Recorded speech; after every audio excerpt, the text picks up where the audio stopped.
కడుపు నిండా బోన్ చేసినా సరే లాస్ట్కి డెజర్ట్ పడితేనే ఆ ఫుల్ఫిల్ ఫీల్ వస్తుందన్నమాట. చక్కగా నల్లి గోష్ బిర్యానీ తిన్నాను, చికెన్ ప్రాన్స్ స్టార్టర్స్ తినేసాము. నేను అత్తమ్మ ఫుల్ ఎంజాయ్ చేసాము. యశు ఇంకా నిధి కూడా ఉన్నారు మాతో. అయితే బ్రౌనీని కొంచెం వేడి చేయించాను, దానిపైన వెనిలా ఐస్ క్రీమ్తో ఎంజాయ్ చేయబోతున్నాం అనమాట. ఇది ఫైనల్ డెజర్ట్ టచ్ అనమాట. నా ఆల్ టైమ్ ఫేవరెట్ డెజర్ట్ అనమాట. ఇలా నోట్లో వేసుకుంటే స్వర్గంలాగా ఉంటుంది. ఇంకా నాకు డెజర్ట్స్లో ఫ్రైడ్ ఐస్ క్రీమ్ కూడా చాలా నచ్చుతుంది. మనం గుంటూరు కారంలో ఉన్నాం.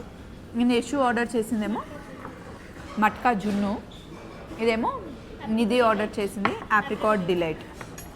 సో ఇది అత్తమ్మని అడిగితే డెజర్ట్ ఏమొద్దే నాకు ఫుల్ అయిపోయింది టమ్మీ అనింది. సో మేము ముగ్గురం ఇలా ఎంజాయ్ చేసినాం అనమాట. లంచ్ అయితే సూపర్గా ఎంజాయ్ చేసామండి.